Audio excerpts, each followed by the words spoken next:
whoever did this, I'm coming for you. It was a brutal, brutal crime, a brutal homicide. We were gonna fight tooth and nail to find out who did this.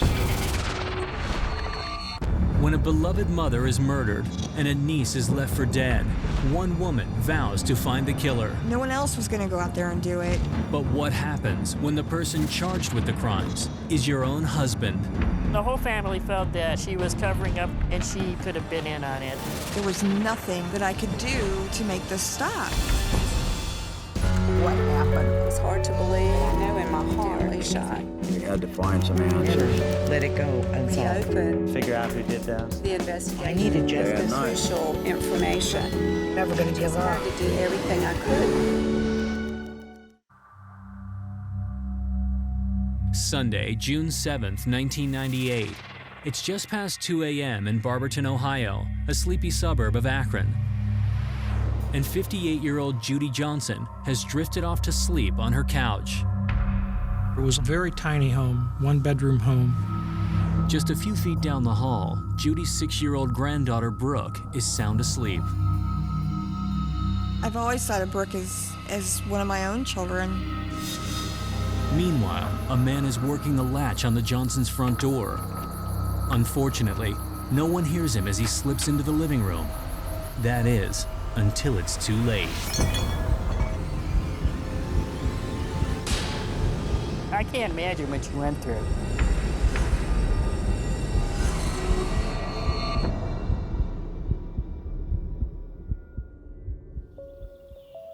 Early the next morning, 33-year-old Melinda Elkins is enjoying what seems like an ordinary Sunday at home with her husband Clarence and their 2 sons, Brandon and Clarence Jr. And the next thing we know, we heard someone flying up our driveway. Cop cars were swarming up the driveway. Guys running down the hill in SWAT gear, coming from the side, both sides of the house. Within seconds, a deputy sheriff barges in through their front door and orders them all to stay inside. I was screaming at him to tell me what was wrong because I couldn't imagine why they were even there. He asked me what my mom's name was, and I told him. I said, well, is she okay? And he said, no, ma'am, she's been murdered. I just bent over and I screamed.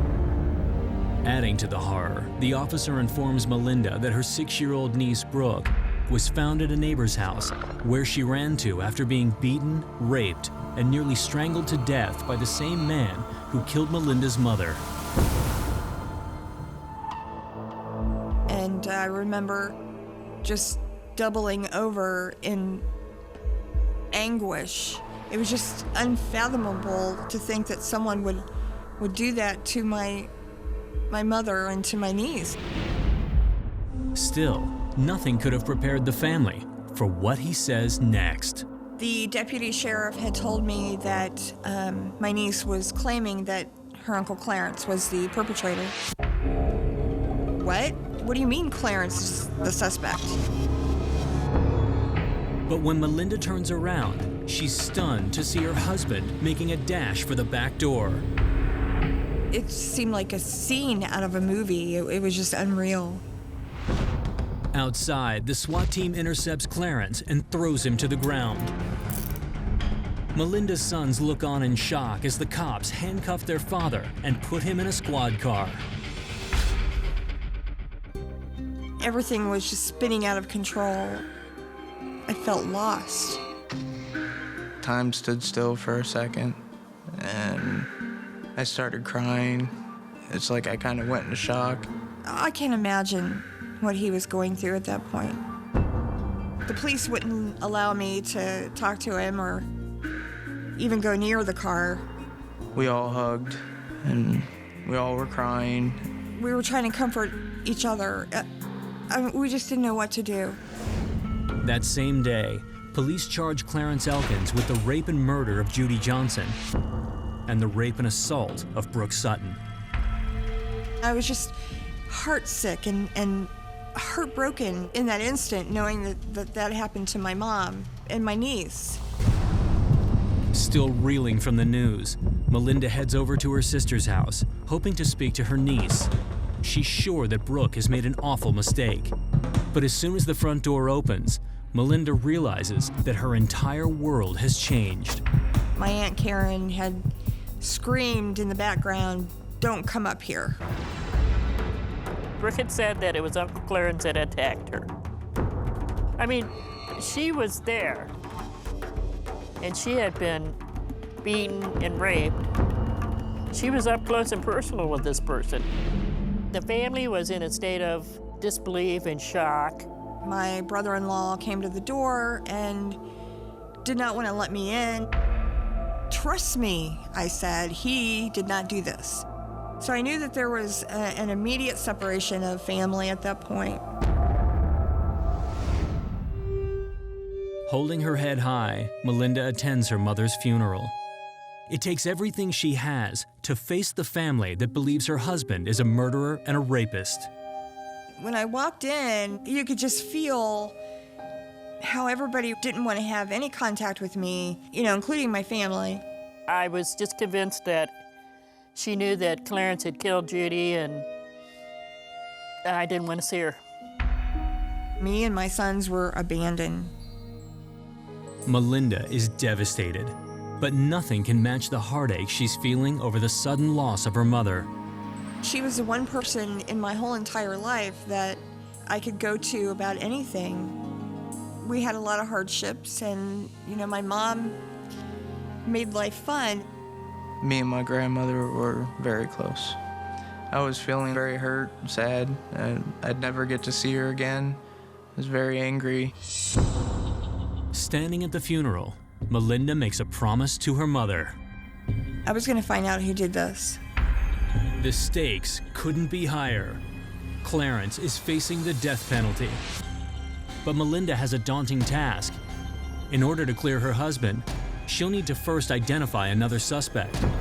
But she doesn't have the first clue as to who that suspect could be.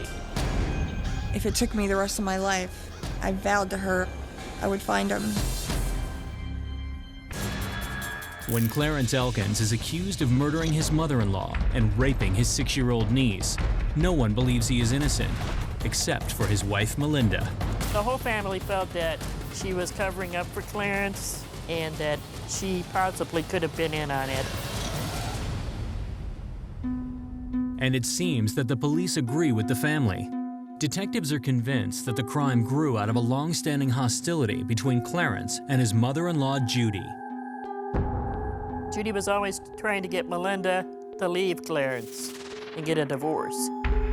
Their contention was that we had such a bad marriage and that Clarence was tired of my mom meddling in our marriage, and he just snapped. I was told that they argued and that he was mean to Melinda and mean to the kids. I wasn't surprised at the fact that he had done it. We had a pretty stormy marriage, but our fights were nothing that included violence. Whatever problems we had nothing to do with my mom. Melinda married Clarence, a press operator at a local steel mill, 17 years earlier. And although the relationship has had its ups and downs, the two have always been devoted to each other. In the community, Clarence is seen as a hardworking man and a good father with no criminal record whatsoever. I've known him for 18 years of my life. The first initial thought that was in my mind was, he wasn't that type of person. I know my father wouldn't have done this. Still, Clarence's alibi is not ironclad. The attacks occurred between 2 and 5 a.m. Clarence was seen leaving a local bar at 2:30 that morning, and police believe he committed the crimes on his way home. I did see him when he came home. We talked for about a half an hour, where he proceeded to go to bed. I stayed up. Melinda swears that was no later than 3:30 a.m., leaving Clarence a very small window of time to commit the crimes. But police assume she's confused, or worse, is covering up for her husband. Melinda, however, remains undeterred. I was going to prove to them that he didn't do it. She starts by making a list of possible suspects. I started my list with people who were in that area who had offenses that were violent or in sexual nature, people that could have come in contact with my mom, and I would check out Ohio Offender Search. I would also go to their cases that they had in court and look, what it was about and what they did and if they were convicted or pled guilty. Night after night, Melinda scours the internet looking for a clue. And then, one evening, she comes across two names that she recognizes.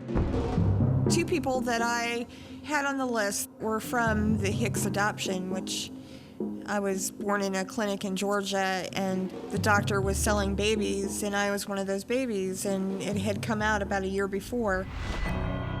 Between the years 1951 and 1956, a Georgia doctor had sold as many as 200 babies on the black market to eager would-be parents who asked no questions.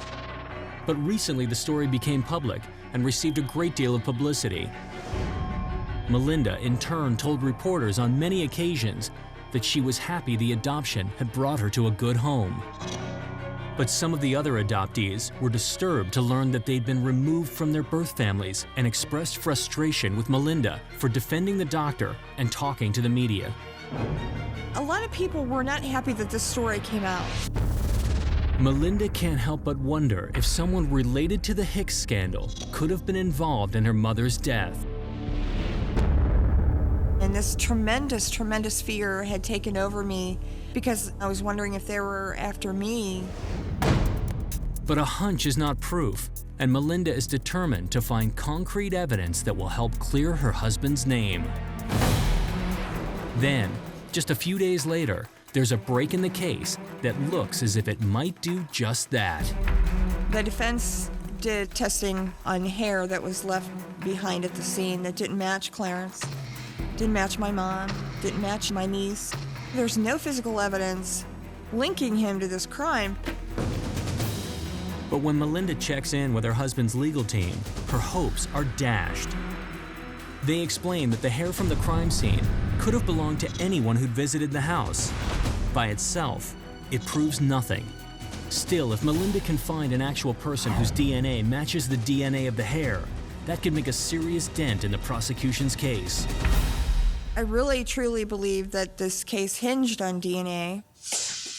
If she can secure DNA samples from the suspects on her list, perhaps one of them will match the anonymous profile from the crime scene.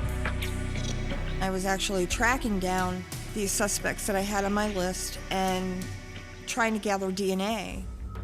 I would go to the bar that they were at. I would either get a drinking glass if they went to the bathroom or a beer bottle.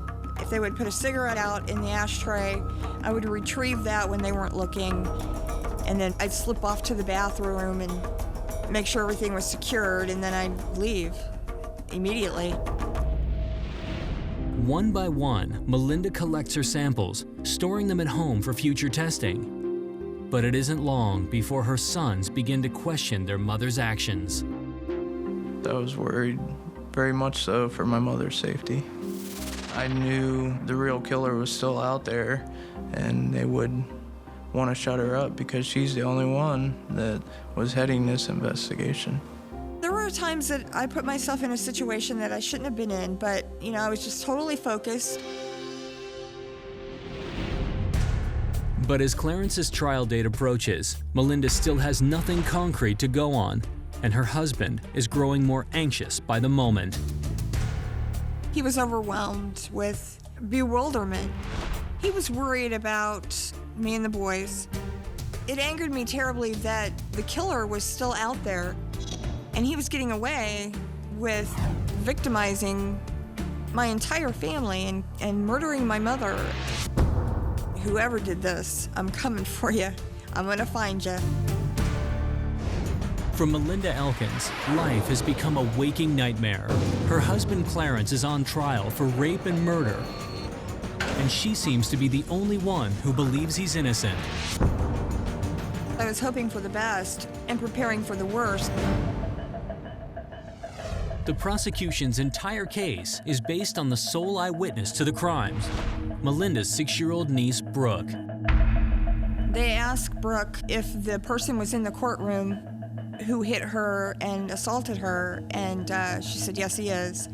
And the prosecutor prompted her to point to that person, and she pointed to Clarence. I was definitely afraid at that point. The jury deliberates for 15 hours before a verdict is finally reached. Clarence Elkins is convicted of murder and rape. He is sentenced to life in prison. Clarence put his head down on the table. I just wanted to die. And they let him out of the courtroom. And I told him that I loved him, and he told me that he loved me. And I said to him, I'm not going to let them get away with us. It just hurt so bad, and it was hard, very hard. In the weeks and months following the trial, the family grapples with their anger and grief. I fell into depression. I never wanted to go outside. I never wanted to go anywhere. I never wanted to do anything. I was scared of what I was going to do next. I mean, how in the world was I going to make it through this? But no matter how bleak the outlook, Melinda knows her only choice is to keep fighting. I was setting out to prove everybody wrong. She also has a new idea, and it's a simple one. Melinda will go back and interview all of the people closest to her mother. Maybe one of them will remember something that sheds light on the crimes. And it's not long before her idea pays off, with a tip that changes everything. I had spoke to one of my mom's friends, and she wanted to come down and visit me and bring me a wedding tape that she had that my mom was in. While watching the tape, Melinda notices a younger man dancing with her mother, someone she's never seen before. So I said, who is that guy? His name is Bill Jones, a man from the neighborhood who apparently had a crush on Melinda's mother, Judy. The friend goes on to say that Jones asked Judy out on several occasions, but each time she gently brushed him off, reminding him that she was old enough to be his mother. And I was like, what? I mean, could it be that my mom's rejection of him could have caused him to retaliate in a violent manner and commit this crime?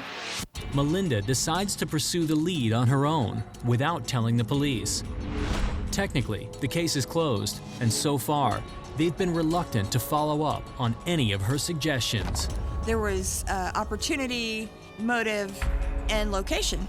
I started really questioning things about him. Melinda hits the streets again, this time looking for anything that might shed light on Jones as a possible suspect. For a few days, no new information surfaces. Then, one of Judy's neighbors mentions an odd habit of Jones.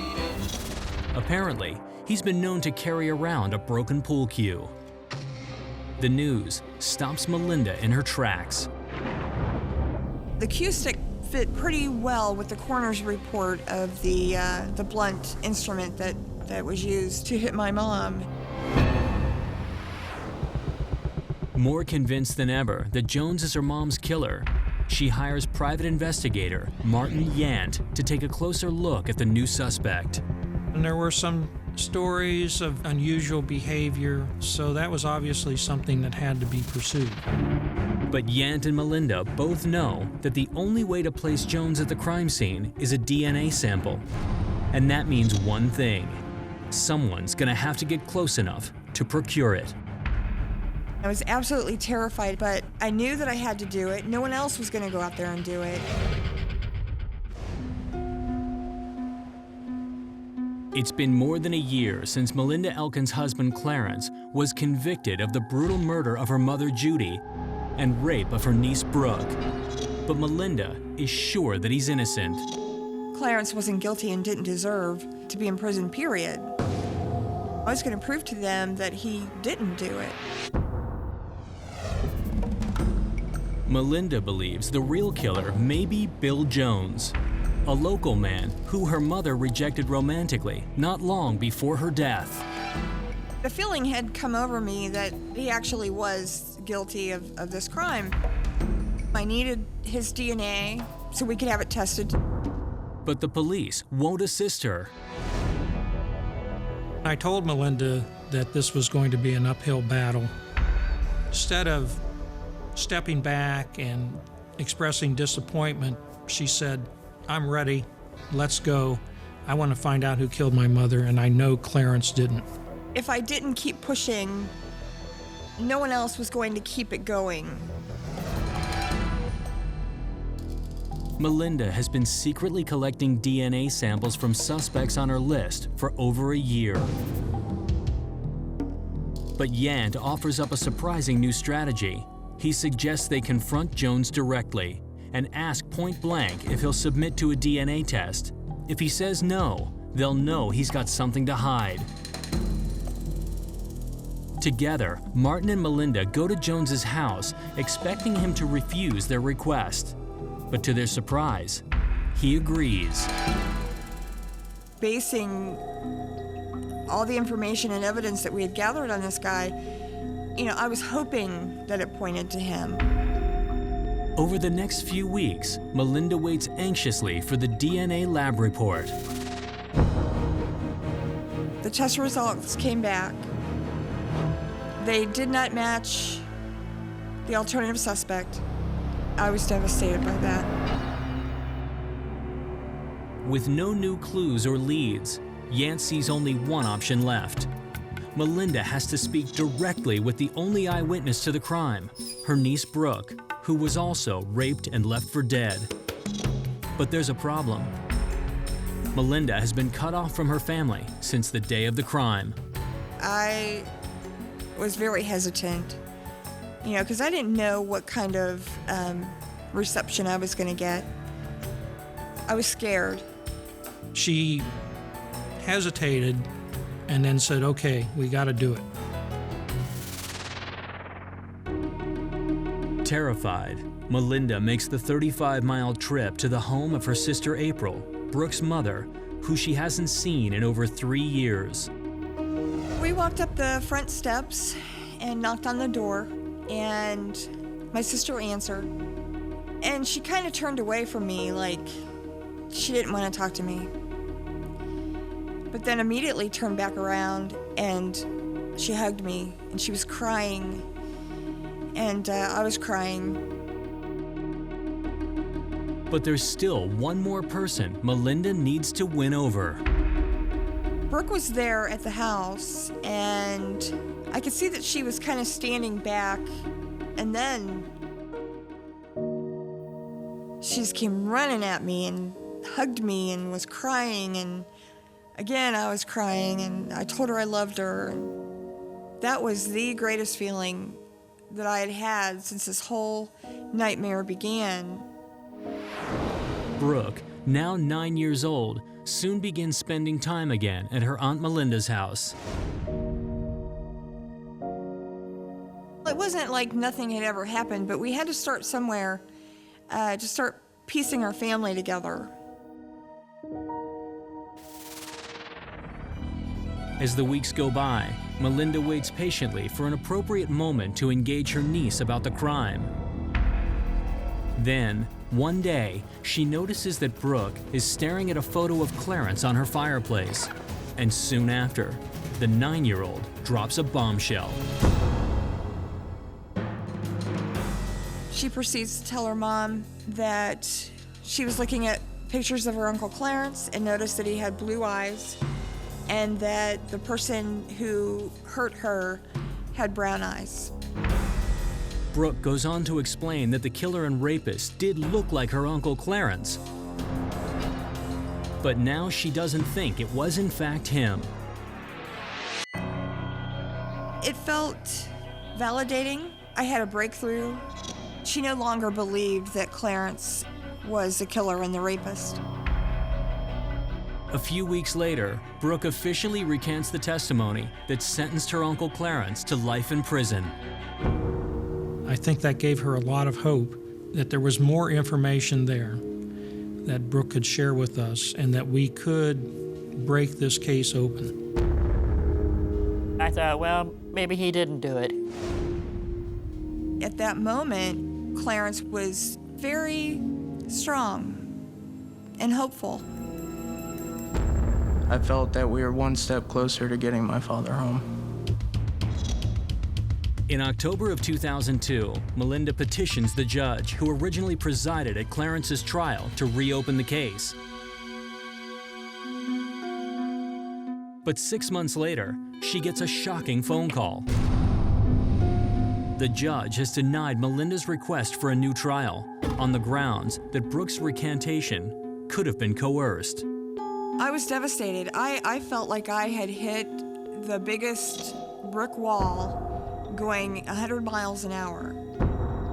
Recantations are generally viewed very skeptically by the courts, particularly if it's a family-type situation.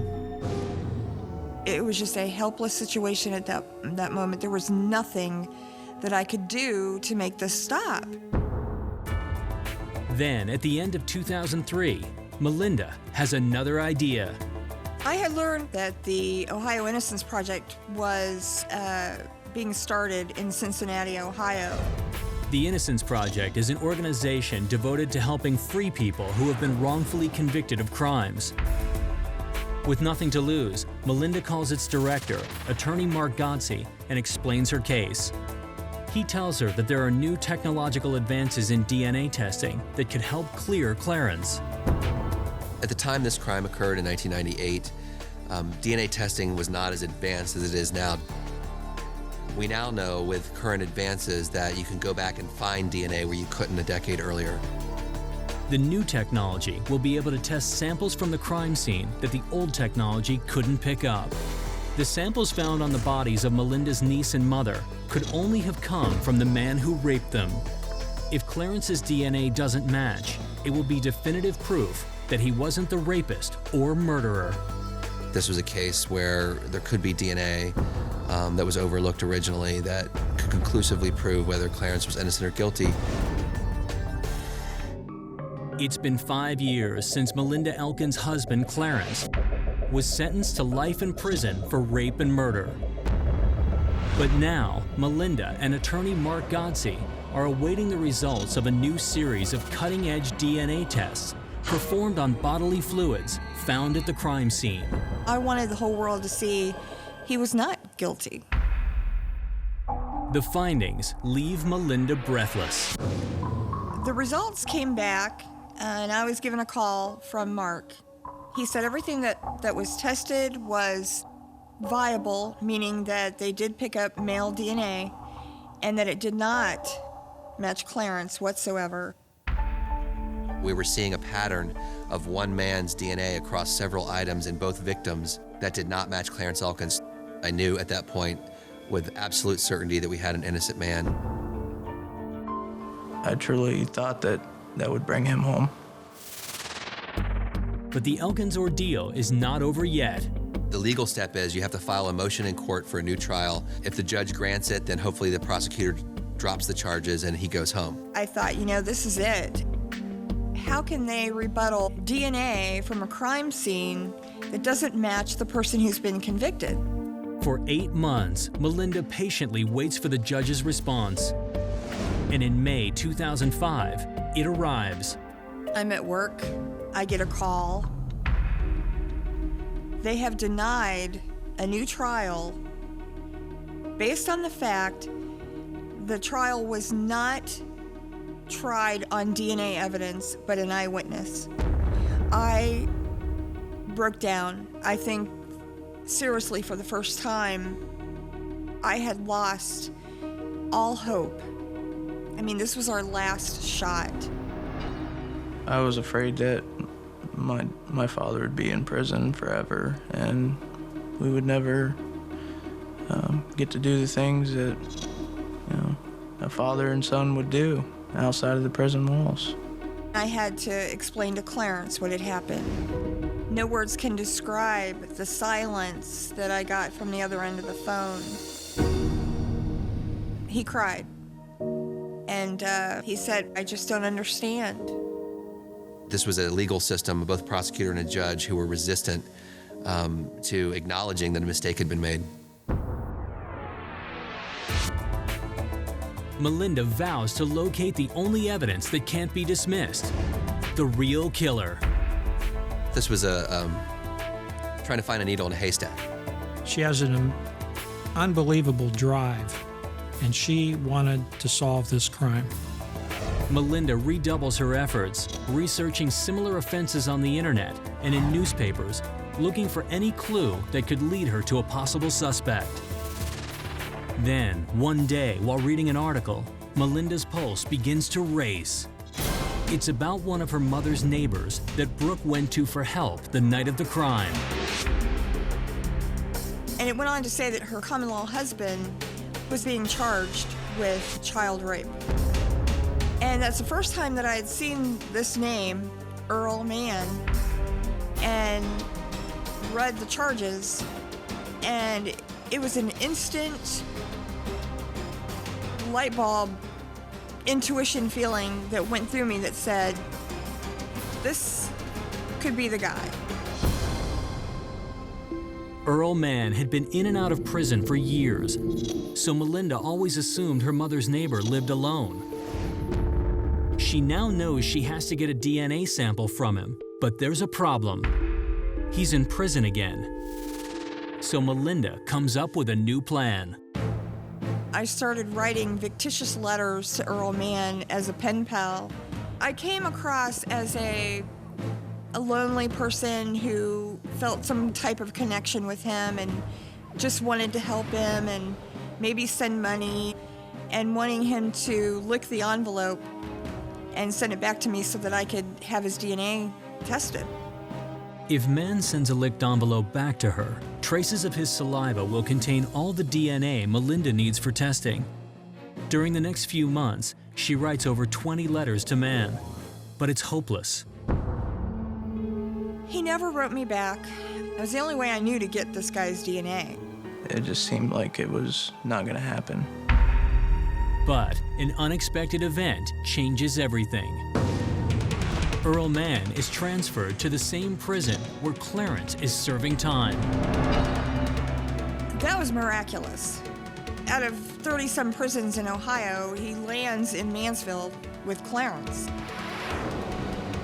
I talked to Clarence a little bit about finding out who this guy is and if he knew him, and so he calls me back and he says, "You're not going to believe this, but he's in the same pod as I am." It was just almost too good to be true that this could be the person, and he's right there in the same pod. Now it's up to Clarence to get the DNA evidence. But Melinda knows what Mann is capable of, and she's worried. I expressed to him that he had to keep it on the lowdown, and I was concerned about his safety. This was a pretty despicable, unpredictable man. He had an extensive history of violence that seemed to be escalating at that time. He was just a totally out of control person. So it was very important that Clarence be careful.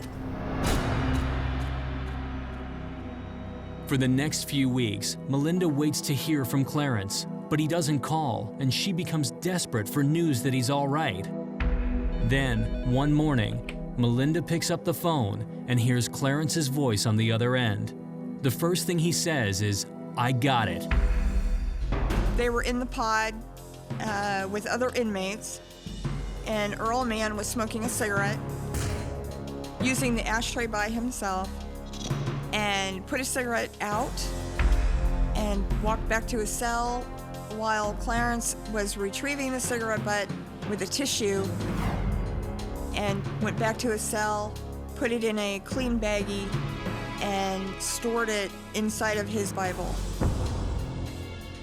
Clarence hides the cigarette pressed tightly between the pages of his Bible. He has to make sure it's flat enough to send through the prison mail system without being detected by the guards.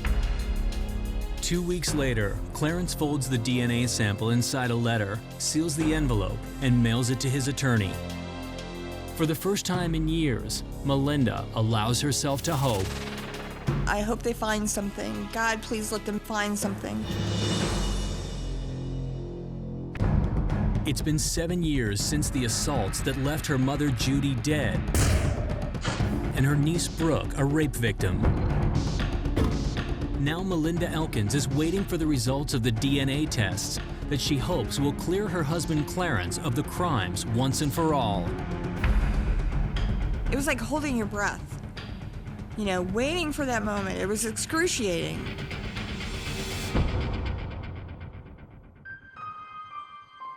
Then, in October 2005, after months of waiting, Melinda receives a call at work. It was Clarence's attorney, and she said, "Are you sitting down?" I said, "Yeah." She said, "It's a match." The DNA from longtime violent felon Earl Mann is a direct match with the DNA samples taken from the victims at the crime scene. When Clarence found out that it was a match, he said, "Thank God." Everything about this case was traumatic and devastating and unbelievable. Only this time it was a good unbelievable. It sort of blew my mind. I just started shaking and like, you know, this is it. My father's coming home. Twice previously, the presiding judge had denied a motion to reopen the case. But this time, Melinda has proof of who the real killer is. She expects the judge and prosecutors to drop the charges against Clarence, but shockingly, they don't. That was like a punch in the gut. I'd already had an awful experience with these prosecutors and this judge, and I knew that we needed to sort of change the conversation. To that end, Gotzi has a few tricks up his sleeve. His next move is to present the case directly to Ohio State Attorney General Jim Petro. Wrongful conviction is a tragedy. We can't look at it any other way.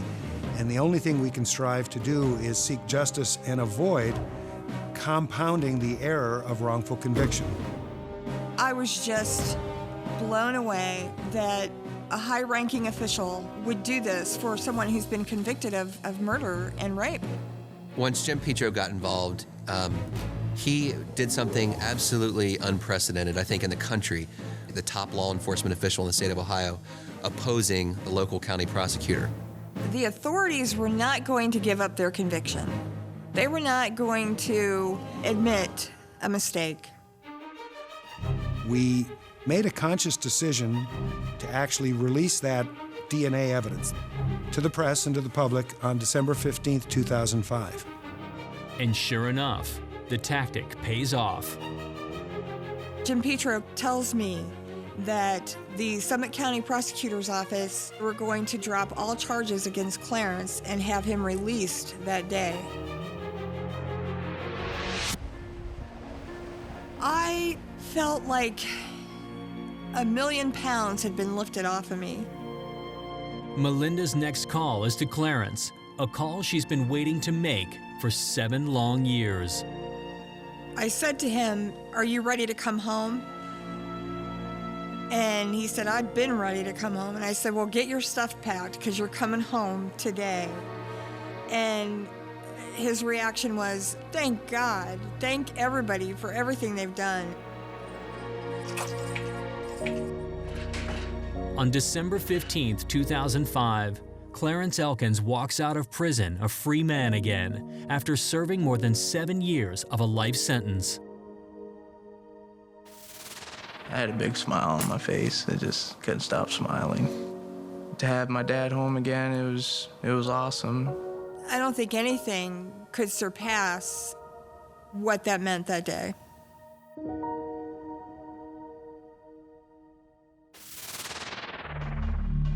Earl Mann is charged with aggravated burglary, rape, attempted murder, and aggravated murder. It takes 3 years for prosecutors to build an airtight case against him. But in August of 2008, Mann finally pleads guilty to the crime and is sentenced to 55 years to life in prison. After years of struggle and heartache, Melinda, her family, and the world can finally reflect on what really happened on June 7th, 1998. The night of the crime, Earl Mann snuck into the house. I think he went into the house to molest or to rape 6-year-old Brooke. Judy caught him. She began to do all that she could to stop him. My mother was beaten to the point she had a broken neck. Her nose was broke, her eye sockets were broke, her cheeks were broke. She was strangled. She was raped, and she fought very hard. And my niece had heard a noise and came out and seen a man over top of my mom. And she only got a very, very brief glimpse of the assailant. And she ran back into the bedroom to hide. And he came in and he knocked her unconscious. My niece was strangled, raped, and beaten, and left for dead. Brooke regained consciousness sometime early in the morning. She then went to the place she knew, 2 doors down, knocked on the door. Earl Mann's common-law wife answered the door. You have this bloody, beaten little girl on your doorstep. Like, it's very possible that Earl Mann was inside and they were trying to decide what to do with this little girl. She drove Brooke back to Brooke's own mother's home. It could have been such that she was asking her questions, well, what do you think the person looked like? And the girl might have said something like, well, it looked like my Uncle Clarence Elkins. Brooke never knew that search for help would bring her to the doorstep of her perpetrator.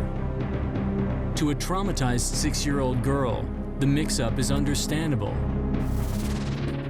And neither Melinda nor Clarence blame Brooke for what happened. I've always told her that it was not her fault. She was a child and not to blame herself. Today, Melinda and her family still bear the scars left by Earl Mann's crimes, but they are satisfied that justice was finally served. Melinda Elkins is really a hero. She just never gave up. To see a woman who went through all that she did finally be able to see the true killer of her mother identified and to see her husband released from prison, that said a lot about Melinda. It took somebody with her persistence and dedication and drive to make something like this happen. She's the one that made this possible.